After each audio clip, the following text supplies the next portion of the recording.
अस्सलाम वालेकुम नाजरीन, मैं हूं अहमद मंसूर। 24 नवंबर जो फाइनल कॉल दी थी, आज 27 नवंबर को वो मंतकी अंजाम तक पहुंच गया है ये मामला। और मंतकी अंजाम क्या होना था, हम मुसलसल वीलॉग में जब एक राई का पहाड़ खड़ा किया जा रहा था सोशल मीडिया पे, प्रोपेगेंडा फेक न्यूज़ के ऊपर, और बड़े बड़े दावे किए जा रहे थे। वो राई का पहाड़ ही साबित हुआ। और मैंने जैसे पहले भी बात की थी कि इस तरह के एहतजाज, और जब वो पुरतशद्दुद हो जाए, और पुरतशद्दुद उसकी प्लानिंग, वो उस पे हम बात करते हैं आगे चल के कि क्या चीज़ें सामने आ रही हैं और अभी क्या होगा। तो नहीं आपने अपने मकसद हासिल कर सकने थे, ये तय था। और यही हुआ।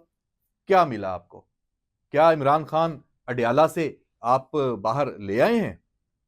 क्या आपके जो बाकी जो लोग हैं जिनके ऊपर मुख्तलिफ मुकदमात चल रहे हैं, क्या उनकी रिहाई हो गई है? क्या जो इलेक्शन 8 फरवरी का हुआ था, उसके बाद जो हुकूमतें बनी थीं, क्या वो हुकूमतें खत्म हो गई हैं? क्या आपने वफाकी हुकूमत से कोई इस्तीफा ले लिया है, या किसी और बड़ी शख्सियत से कोई इस्तीफा ले लिया है? कुछ भी हासिल नहीं हुआ ना आपको, नहीं होना था। ये पहले दिन से तय था। एक ही मकसद फिर रह जाता है, पाकिस्तान का नुकसान करना। वो आपने हासिल किया मकसद अपना। पाकिस्तान का नुकसान आपने किया। जब आप एक सूबे से, सरकारी वसाइल से, आपकी हुकूमत है, आप वहां पे अपने अवाम के मफादात के लिए आप अपना रोल प्ले करें ना, जिसका आपको मैंडेट मिला है, जो आपके पास हुकूमत है वहां पे। वहां के इश्यूज है, कम इश्यूज है खैबर पख्तूनख्वा में, उन पे तवज्जो दें। लॉ एंड ऑर्डर की सूरत हाल वहां पे क्या है, उस पे तवज्जो दें। आप चढ़ाई करते हैं हर चंद महीने के बाद, और उसका मकसद आपने हासिल क्या करना होता है? पाकिस्तान का नुकसान। इस दफा भी फिर वही बलवाई बलवाई ही थे ना, इंतशारी, शरपसंद। जहां जब चले थे उस वक्त से ही तैयारियां देख के पता चल रहा था कि इस्लामाबाद में आके क्या करना है। वो किया। कानून नाफज करने वाले इदारे और हुकूमत, उसने जिस सब्र का मुजाहरा किया, वो तो अखीर है। लेकिन आखिर कहीं तो फुल स्टॉप लगाना पड़ता है।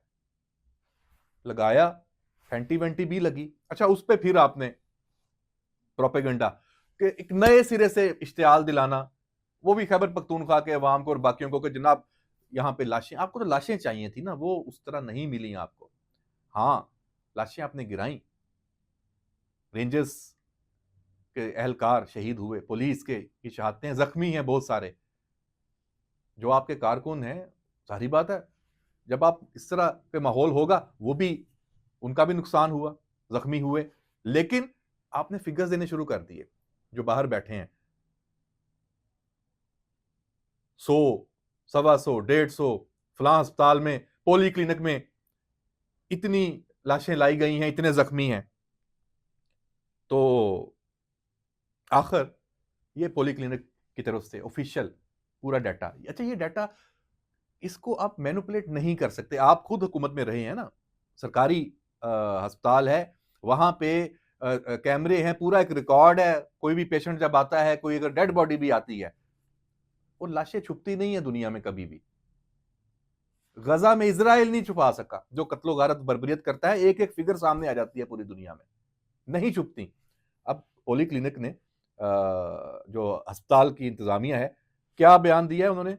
उन्होंने कहा कि ये जख्मी और हलाकतों का जो प्रोपेगंडा है, इसमें कोई सदाकत नहीं है, और हम इसकी तरदीद करते हैं। ऐसी गैर मुसद्दका खबरों को अस्पताल के हवाले से जो भी आती हैं, पोली क्लिनिक के हवाले से, उसको जाली समझा जाए। और इसके साथ साथ जो अब गिरफ्तारियां हैं, वो चल रही हैं। और मैं बार बार ये बात कर रहा हूं कि ये जो 9 मई था, उस पे जो रियासत ने बाद में फिर जिस तरह रिस्पॉन्स किया था, इस 24 नवंबर की फाइनल कॉल और 26 नवंबर को जो कुछ इस्लामाबाद में हुआ, इस पर जो रिस्पॉन्स है, ये 9 मई से बहुत ज्यादा बढ़ के आएगा। और उसके लिए काम शुरू हो चुका है। अभी इस वक्त तक कोई 2000 के करीब तो गिरफ्तारियां हो चुकी हैं, मेरी जो इतला है। उसमें रावलपिंडी से 500 से ऊपर है, अटक पत्थरगढ़ से 410, चकवाल से भी 50 के करीब हैं, मरी से भी हैं, मियांवाली से भी हैं, और जगहों से भी हैं। तो इसमें जो फुटेजेस और सीसीटीवी आई है इस्लामाबाद की, उसमें खैबर पख्तूनख्वा के जो पुलिस के एहलकार हैं, जो सरकारी मुलाजम हैं, उनकी एक दफा फिर 25 अक्टूबर में भी यही हुआ था। अब आपको तमाम तर तंबीह के बावजूद आपने फिर अपने सरकारी वसाइल का बेदरेग इस्तेमाल किया और फिर जो बुशरा बीबी और अली अमीन गंडापुर और बुशरा बीबी का जो किरदार है, इस पे तो पूरा प्रोग्राम, बल्कि इस पे तो कई प्रोग्राम अब होने चाहिए, होंगे। ये एक बहुत ही एक नया जन्म, एक नई शख्सियत का पार्टी में, पीटीआई में हो गया, इंतशारी और फसादी। पहले ये पीछे बैठ के सब कुछ कंट्रोल करती थी, अब सामने आ गई है। इसको भी लाशें चाहिए थी।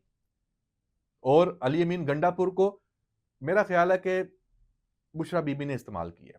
सबकी जो जिम्मेदार है, जो मेन किरदार है, जैसे मोहसिन नकवी ने भी कहा, वजीर दाखिला ने, कि ये एक औरत है।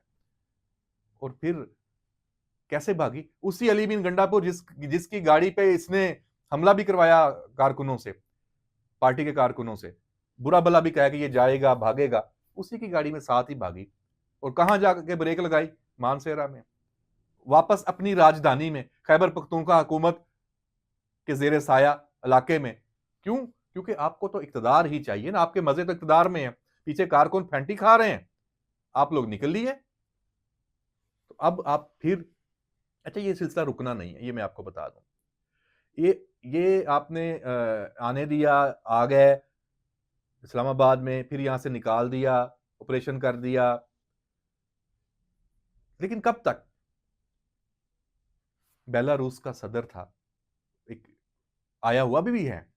चलें, ये तो शुक्र है, ये तो पाकिस्तान के ऊपर जो वफाकी हुकूमत है और वजारत दाखिला और कानून नाफज करने वाले इदारे, ये उनकी बड़ी कामयाबी है कि अगर बेलारूस का सदर इसी माहौल में यहां से चले जाते तो क्या तासुर लेके जाते। उनके साथ पूरे उनके यूरोप के जो सरमायाकार हैं वो साथ, बड़ा वफद, क्या तासुर लेके जाते कि ये रिट है पाकिस्तान की, जिनके साथ हम जो मुआशी मुआहदे एमओयू साइन कर रहे हैं, बड़े बड़े हमने मंसूबे सोचे हुए हैं, तो क्या रह जाता हमारे पीछे। लेकिन शुक्र है, अब वो कहेंगे दी ये इधर आया था एक टोला, हुकूमत बड़ी मुतमिन थी हमारे साथ, मुज़ाकरा चीजें पाकिस्तान को आगे ले जाने के लिए वो उनका अज़म था और वो सब कुछ कर रहे थे। वजीर आज़म शहबाज शरीफ, तमाम क़यादत, फौजी सियासी सब, और उन्होंने देख भी लिया कि हमारे होते हुए किस तरीके से ये इस्लामाबाद वापस अपनी असल शक्ल में दुनिया के खूबसूरत दारुल हुकूमतों में से है, वापस आया। तो ये एक पॉजिटिव इसका पहलू है। बाकी मैं इसको ये नहीं कहता कि ये कामयाबी है, कोई फतह का जश्न, ये अफसोसनाक सूरत हाल है। कल को फिर जत्था इकट्ठा करेंगे, फिर आ जाएंगे, इसका हल निकलना चाहिए। हल कैसे निकलेगा? हल पीटीआई के अंदर से ही निकलना है। क्योंकि उन्हें ये बावर करना होगा, समझाना होगा उन्हें और बावर कराना होगा। खुद भी उनको समझना चाहिए और खैबर पख्तूनख्वा के अवाम भी उनका पूछें, ये इनके जो कारकुन हैं, कि लीडरों किधर गए? कोई किसी लीडर ने भी फैंटी खाई कि नहीं? अपनी अपनी पजारों में, अपनी अपनी आप डबल कैबन और बड़ी बड़ी गाड़ियों में, लग्जरी गाड़ियों में निकल लिए। तो भाई क्या क्या चक्कर है? पहले भी ऐसे होता रहा है, अब नहीं होगा। तो कारकुनों को ये समझना चाहिए कि ये अपनी ये लाशें चाहिए इन लीडरों को अपनी सियासत चमकाने के लिए। अडयाला वाले को सिर्फ अपनी जात से इश्क है और उसकी जो अहलिया साहबा हैं वो तो उनसे भी दो हाथ आगे लग रही हैं। तो जनाब, इसके लिए कोई मेजर सर्जरी, मेजर ऑपरेशन की जरूरत है। डायलॉग के हवाले से कह रहा हूं मैं, दूसरे ऑपरेशन की बात नहीं कर रहे ना, वो उसका मैं कायल नहीं हूं। और मैं समझता हूं कि इसका हल निकलना है पीटीआई के अंदर से, और इसमें हुकूमत क्या रोल प्ले करती है, अदालतों का इसमें बड़ा अहम रोल होगा। और ख़ास तौर पे जो लोग पकड़े जाएं, इनकी ज़मानतें अदालतें लेते वक़्त थोड़ा सा एहतियात करें और देखें कि ये इनको छोड़ देते हैं, फिर आ जाते हैं। उनको जो उनकी सज़ा बनती है वो मिलनी चाहिए। ये जो इंसाफ का निज़ाम है, ये हरकत में आना चाहिए कानून के मुताबिक, कि जिनके शवाहद हैं, जो पता है इंतशार फसाद में मुलव्वस हैं, उनको नहीं छोड़ना चाहिए। और आखिर में जो सोशल मीडिया, इसका कुछ कर लें। इसका अगर कुछ नहीं आप कर सकते तो फिर ये सब बार बार होता रहेगा, ये सब रिपीट होगा। पाकिस्तान में फिर आप सुकून में नहीं रह सकेंगे। ये इसी तरह धावे जत्थे बोलते रहेंगे। क्यों? क्योंकि इनको प्रमोट करने वाले, इनको इश्तियाल दिलाने वाले, इनके नाम पे डॉलर कमाने वाले, ये जो यूट्यूबर्स हैं, ये जो इंतशारी फसादी, ये जो डिजिटल दहशतगर्द हैं, इनका कला कमा किए बगैर पाकिस्तान आगे नहीं जा सकता। इजाजत दीजिए। अल्लाह हाफिज।